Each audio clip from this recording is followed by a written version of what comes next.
So here we are today. We have a special guest, a photographer from Pittsburgh, the Pittsburgh area, and his name is Michael Goltz. And we have some questions for him to see how he started in this business and what his goals are and things like that. So I guess that's the first question: your journey into photography, and um, where does your love for photography come from? So I started learning photography in yearbook journalism in high school. Oh, Took a yearbook journalism class my senior year of high school, and so that was 1991, 92. So photography at that point was still all film, all manual, mm, and learned a lot about photography at that time. And it would be a couple years later before I'd pick up a camera again. But when you learn how to do something manually, um, it becomes very easy to learn, to pick something back up and continue doing it again. right. Well, isn't that interesting that they had a class in high school? Because I've been out of high school for years, so Right. basically the extra things that we have were art or shop or home ec. We didn't have anything like that, so that had to be really a nice class to Yeah, learn. it was, and we wrote the yearbook, so Mhm. it wasn't just photography. There was only a couple of us that did the photography, but um, I carried around the camera about half the year. Is that right? And yeah, and I learned very well. Went from not knowing how to operate a camera to knowing very well how to operate a 35 millimeter camera. So it was a, I hate to say this, but that may be the one high school class I got the most out of. Well, sometimes there are certain ones that you do. Right. High school's different. I know in junior high, boy, I struggled through that, but in high school it was different. Unfortunately, I couldn't take the classes like art and things like that I liked, but Right. it was a little bit easier for me, I guess. Uh, now, did you learn how to develop film with that Yeah, class, or? I went to a very small, very, very small Catholic high school. There were Okay. 36 in my graduating class, Oh, and wow. that was the smallest class that school had had for a while. And the school no longer exists, Oh, as yeah. is the case with a lot of Catholic high schools. But Yeah. so Yeah. we didn't have the resources to learn to develop film, but we learned a lot about the photography and the journalism and writing articles, Mhm. layouts of pages, a Nice. lot of things that would later on in life come back to be a real blessing to me.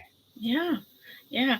Well, so that was, I guess, your biggest memory was taking pictures for the yearbook Yeah. and writing the articles, because that was kind of like my next question. You really got a lot out of that class. Now, did you go on and learn more as time went on, or did you just? Yeah, so I didn't pick up a camera for about 5 or 6 years after college, and then wanting to start to sell prints of my artwork caused me to pick up my first 35 millimeter camera in about 5 or 6 years, Mhm. which was a film Nikon. Okay. And it took a little bit for me to remember, um, but I did, I'd say from about 1998 till I bought my first S digital SLR in about 2006. Until about 2008, I wasn't doing people. I was photographing my artwork. I was photographing the city of Pittsburgh, my rose garden, my dogs. Mhm. Um, my ex-wife was 11 years older than me, so I was in my early 30s or in my mid 30s, and she was in her mid to late 40s. And she one time said to me, she said, "No one can take a good picture of me." And I said, "Why?" And she's like, "Oh, well, there's all kinds of techniques, and nobody's taking a good picture of me." And my dad will tell you, never challenge me to do something because Mhm. I will rise to that challenge. And Okay. so I said, I'll learn. Mhm. So I found an old man who was a retired portrait photographer, grumpy old man, but he taught me how to understand lighting to take a proper portrait and to do proper event photography, and taught me enough that when I stopped working with him, I was able to start working on my own. Oh, nice. Nice. I worked with him for about maybe 3 or 4 months in Mhm. I forget what year that was. It was either 2010 or 2011. Now, were you able to take that photograph of her, make her happy? Yeah, you know what? It I so she was my practice subject while he was teaching me, Okay. and it got to the point where she got tired of me photographing her and was like, and had so many good photos of her that she said, "Okay, now you got to start working with other people because I am tired of you photographing me." Aw. Sometimes I feel the same way. It just seems like I can't get someone to take a decent. When I was graduating from college, um, we had a photographer there, and I told him, I said, no one takes a good picture of me. Well, he did. He really did a nice job because, you have your college graduation picture, and it turned out really nice. He was the only one I think that ever did a good job. I can't seem to get anybody to take a decent one. So I'll keep that in mind. Yeah, there's a knowledge of posing and of angles as well Yeah. as lighting techniques, and those all of those things go into to how you make a person look. Yeah. Well, I have to agree with that. You can't just take a picture. I mean, it just without posing them in certain ways and things like that. My daughter's So taking a photography class in college right now, and she had to do some people, and of course, mine looked like crap. I told her, I said, you know what? I said, I don't even use some of them. That just they're bad. I said, you can use this one. That was it because it was a little darker. the funny thing about my ex-wife saying is I actually felt the same way because um I never liked any photos that were ever taken of me when I was younger. Uh-huh. And so once I started learning how to compose photos, portraits and scenes in portraits, I started photographing myself quite a bit and Mhm. doing fun photos. But I had the tripod, I had the remote, I had the light set exactly how I wanted. Yeah. And I'd say over the past 10 years, I've almost photographed myself as much as I've photographed other people. Is that right? And I have one or two photographer friends who whenever I get ideas that I can't shoot, I'll let them photograph me. But Uh-huh. it was the same way with me because I was like snapshots I look horrible in. Snapshots Yeah. Yeah. but Yeah. when my mom pulls out a camera at family functions, I'll make a funny face or stick out my tongue or something to keep her from photographing me. Yeah. But when I actually compose and set up the shot, I've got dozens of photos that I've shot over the past 10 years that I absolutely love because I've learned how to, create the Right. environment and create the lighting and Mhm. how to compose a good photo.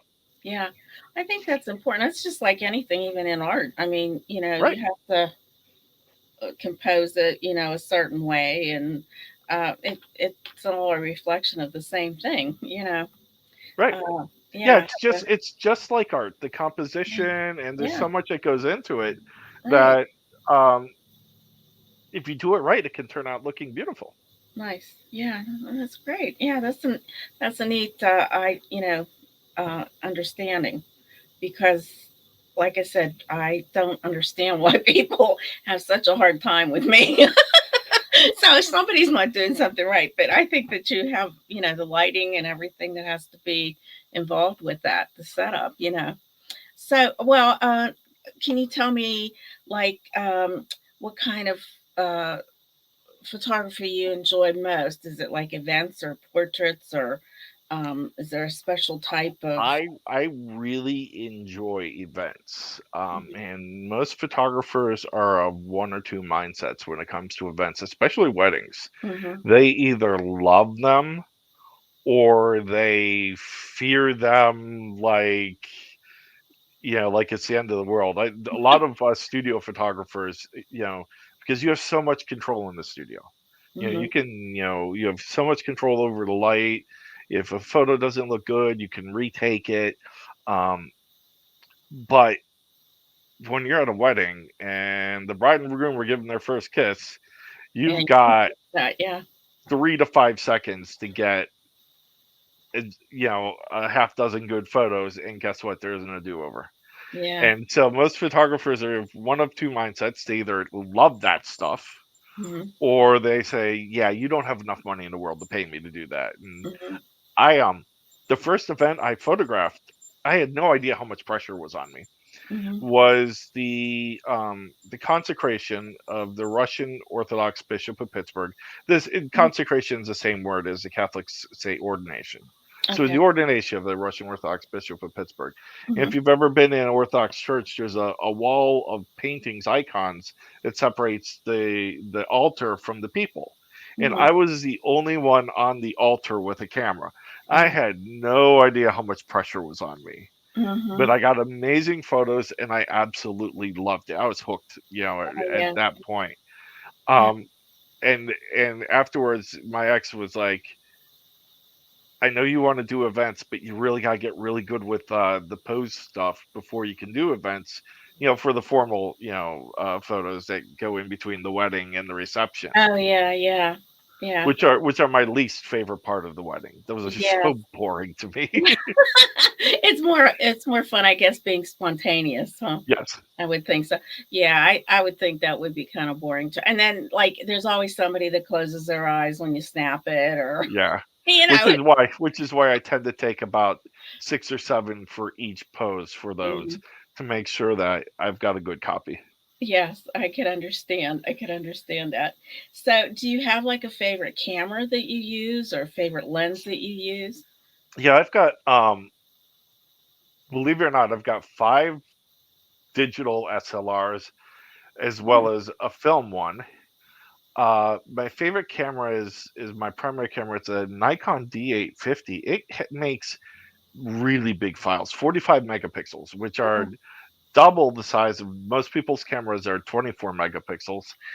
And I like to shoot with a 24 to 70 lens, which is Mhm. um, a medium wide on the low end, and a decent zoom on the high end. And it's Mhm. a very practical lens to use, especially when you're in an event where Mhm. you might not have the time to zoom with your feet. So it's a very practical um, lens to use. Mhm. Okay. Yeah. Now I've only like the zoom lenses that I see like on Amazon. Well, I have a Canon. I'm Right. not a photographer, but I do have a DSLR. Try to take pictures every so often.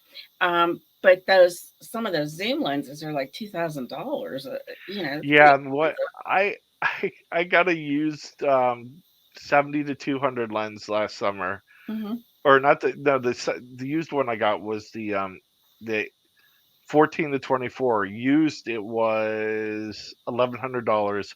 Brand new, it would have been $2,100. Wow, that's a good deal. So Yeah.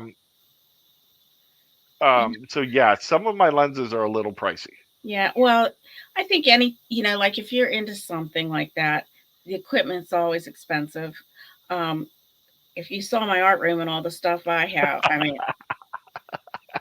Yeah. my husband comes in here and he says, "I don't even know how you move in here," because I have everything, and plus the cameras and everything. I got all these different setups, but my my my painting room has, I understand because I have that much paint and that many paintbrushes, but yeah. um when you have the quality of tools like that, it's worth it. And Well, you need that. You need yeah, that when you do these things. I mean, you can't, it's just like a carpenter. He can't just go in with just a hammer. He has to have all the other things too that goes right. with it, the saws and all. I mean, just like my husband, he's a musician. He plays bass, and he's got a couple different basses. He's got all these speakers, and it just is insane. So it's the same thing. know, he might have like one thing that he dumped his money into, but I have a million things that I've done. So, but oh well. So what I guess like out of all the pictures that you have taken, what was the most emotional to you that really moved you? So, and actually, it was one of the first ones at the ordination of the Bishop of Mhm, Pittsburgh, mhm, and I'm on the back side of the altar, and a priest who happens to be a friend of mine. So when they ordained the bishop, the other bishops there placed their hands on the gospel book and the gospel book on the bishop's head.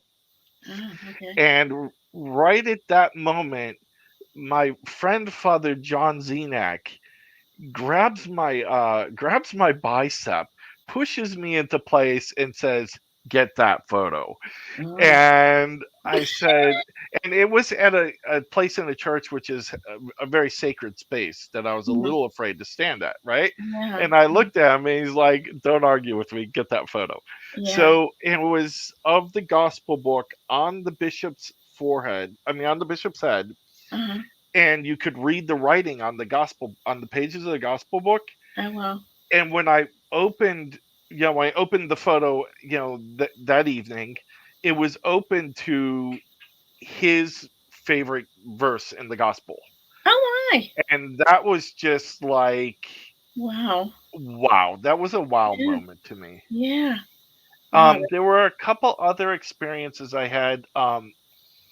Photographing the sunrise over Caligny Beach in Hilton Head Island, South Carolina, in uh, like July of 2014, that were just, it was just so breathtakingly beautiful mm, that but those are moments like those are what they make me very happy and they keep me yeah, going. yeah. That's exciting. I know there's just so much beauty in life, Right. just to be able to photograph it and capture it. Now, I'm going to go off here on another tangent, but like some of the photos, have you ever done that with your artwork? Like use some of your photos for your artwork? So I've actually made, so I paint Byzantine icons, and I for Oh, the longest time I was photographing my artwork hmm, and selling mounted prints of my icons. And hmm, there are some icons I've painted where I've made more money off the mounted prints that did than the actual painting itself. oh wow, So, yeah, and that was as I told you, my original reason for buying an SLR was to photograph my artwork. hmm, So it's, yeah, I've been able to do quite well with that. that's nice. Yeah, And there's a technique to photographing. It's very different than photographing people, but there's a technique to photographing the artwork so that there's not glare and there's yes, no distortion, and you know what I mean, and right. so that the photo is true to the piece of art. Yeah, I recently someone wanted to buy a print of one of my pieces. It's poppies, and it's under glass. Well, boy, that talk about what you said. The glare. Right, It took me days to get that before there was no glare, and it because I guess just the lighting. right, Like you say, the lighting has a lot to do with it. And I finally did get it, which was nice. So, but I can imagine, if it's under glass, you might as well forget it. It's just very hard. Well, right. you don't want to forget it, but you know what I mean. It's like Yeah, just very difficult to capture. So that's interesting. You do icons. I bet they're beautiful. I bet that technique has to be very detailed. it is. Yeah. It's something I learned while I was in Roman Catholic seminary for a year before, Oh, really? Oh, okay. and the icons stayed with me. Seminary didn't, but it was uh, but wanting to photograph the icons is what got me right back into photography. Yeah. I hadn't picked up a camera since high school, and I was like, "Oh, I need to." Nikon was because a friend of mine was a camera store manager. I'm like, okay, well, what camera should I get? And Mhm. she was a Nikon person, so she's like, well, get a Nikon 6006. And then the one great thing about Nikon is that for their SLRs, all of their lenses going back to 1959 fit all of their DSLRs. Oh, wow. Yeah, that's So I can swap lenses between cameras, my different. film camera and all my cameras, and they all fit. That's nice. Yeah. Yeah, I love this DSLR. Well, the reason I got the DSLR was to, when I was doing my paintings, I needed something to like film it, you know. Right, Well, it only lasts for 15 minutes. Well, that drove me nuts because it'll shut off. It shuts right. off after 15 minutes because I didn't get one of the like $1,000 cameras. And I said, "Oh, I spent all this money on this camera and it only lasts 15 minutes." And I was like, I'd forget that it would shut off, you know, and I'm still painting because I have that YouTube channel and I was doing paintings there. So I ended up just buying a different kind of camera.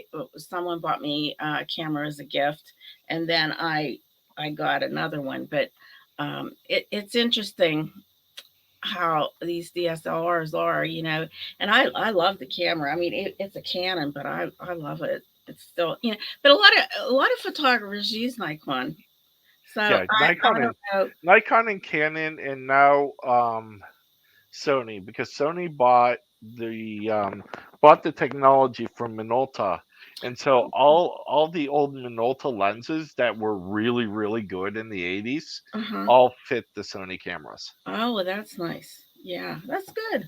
I didn't realize that. That's pretty interesting too. Yeah, to know. So what have you, as far as like your most recent projects? What have they been? Have you had any So special I've projects? I've been doing weddings and a lot of personal things. Trying to think of any fun projects.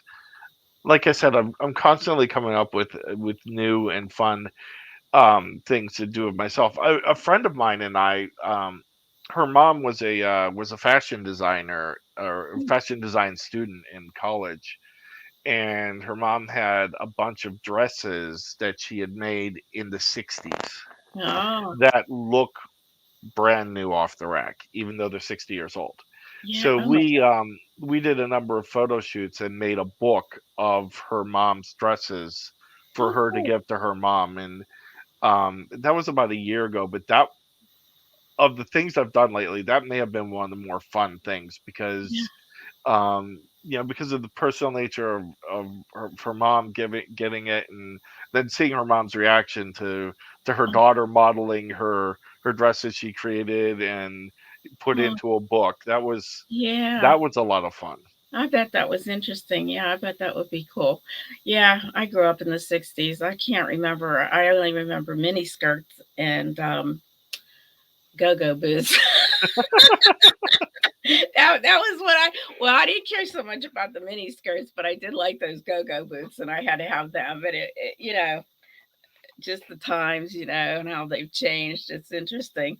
And dresses, how they've changed. And so, well, maybe you can just tell our viewers, and unless you have something else to add, um, where how they can get in touch with you if they want something done by you. Sure. So I have a website. It's real easy. It's michaelgoltz.com, Okay. and it's got my work on it. It's got contacts. And then I have a Facebook page, Michael Goltz Photography, and those are the. I'm also on Instagram, and believe it or not, there are a lot of Michael Goltzes in the world. I Oh, have a very popular name. So yeah. on Instagram, I am the one and only Michael Goltz. Okay. Oh, So there you so if you want to reach out to me on Instagram, look for the one and only Michael Goltz. And go. Okay. um, I have hair right now because I haven't shaved. But I'm usually bald in all my photos, so Oh, really? that's how. Oh, Yeah. okay. You letting So it grow in, or just? I'm just being lazy, and I have it. Well, how? This is another question that I didn't Sure. even have on there, but thinking about the time period of COVID, how has that affected your work? Have you been able to do things? I've still had quite a bit of work to do. It slowed down for a little bit, but I think I photographed just under 20 weddings last year. Oh, that's good. Yeah. Well, that's good. That's interesting because so many people have been like, because I interviewed another photographer, and she actually what she did was worked on a different kind of project because things had slowed down for her too, Right. and so she did some kind of a project, and it's just sad because you just don't. Everything's Right. kind of mess. Now, even artwork, you don't sell. I can't. It seems like we. I have a friend that we did an auction and tried to sell our artwork. I did sell two things, but it's just like, what is going on? It's terrible. And now with the prices skyrocketing, I don't know. So, but it's just, oh well. When Anyway. I got two cocker spaniels and Oh, I photographed my dogs. uh huh. Um, I did pet photography for Petco a number of years ago. Okay. Um, and I love photographing dogs. So I photographed my dogs Uh huh. all the time. And so when things do get boring with me, I'm usually thinking up of fun things to do with them, photographing them, and Yeah. Yeah. they're pretty patient with me. That's yeah. Yeah, my dogs are pretty good too. Because I'll snap a shot or something of them. I have Do you two. do you ever paint your dogs? I painted my one dog, Sally. We recently, well, I guess it was last year, around the end of August, beginning of September, we adopted a dog, or we rescued a dog from Puerto Rico, and he he wouldn't sit still for a minute. It's so hard to get a picture of him. He's just so all excited all over the place. But I did paint Sally, and that really did turn out nice. I love that. Yeah. So I do want to get one of his name's Grumpy. I'm surprised he isn't barking because he's usually barking at something. But he's a barker. But yeah, he's interesting. But I think that would be a lot of fun to do him too. And I've done I like to do animals when I paint. Okay. Yeah, and so that's basically what I've been sticking to lately. A lot of animals and a lot of endangered species and things like that. So that's where my fix is. But I would love to be able to do the icons. That would be kind. My minor in college was theology, so I'm kind of like in the same thing. But I was never going to be a nun or anything. I went to Catholic seminary for a year, and the icon stuck with me, and Yeah, seminary did not stick with me, and yeah. that was 27 years ago. Oh, So wow.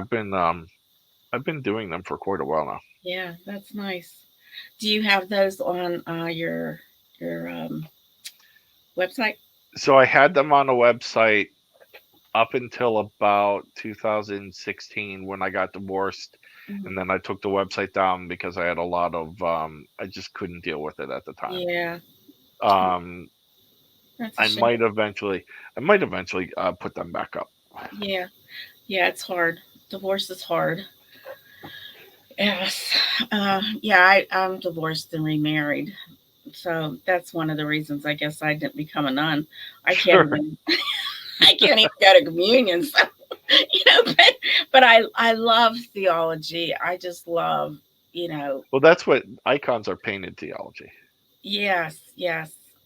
And it's just a wonderful time, subject, and I still continue to read as much as I can. So well, you know what? It was very nice talking with you. I Thank really you. enjoyed it. You seem to have a lot of things going on for you, which is good.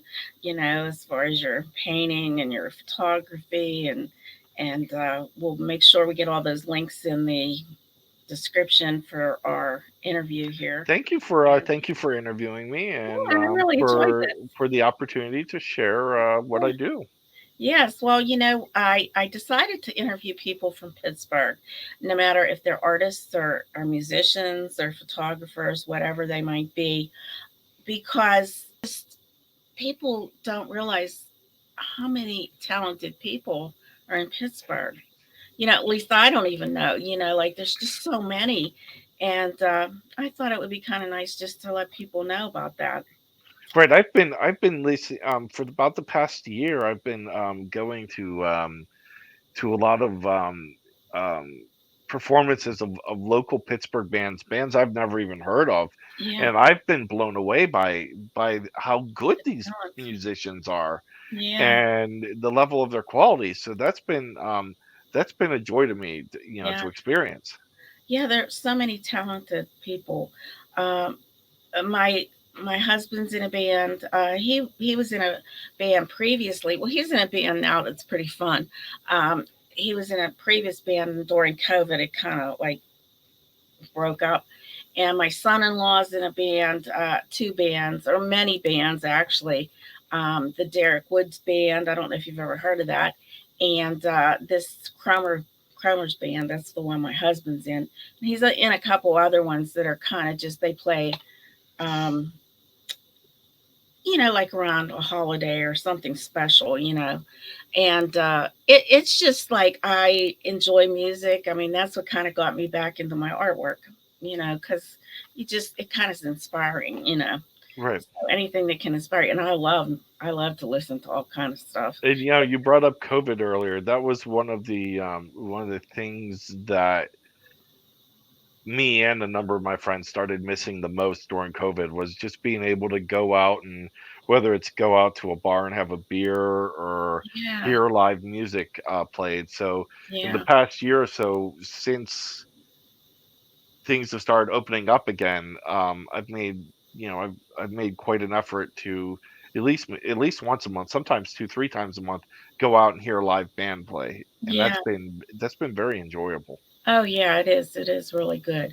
Well, I can only go out now when my husband plays because when I was younger, I could do more, but I can't. It's hard because by the time you get home, you're really exhausted, and it Right. takes a couple of days to recover. But yeah, there's just a lot of good stuff out there, and I love to be able to get more people, as far, and I think it will. So, all right. Well, thanks so much again. I really appreciate it, and it was a You're lot of welcome. Thank you. fun. Okay, you take care now. Okay, bye. Bye bye.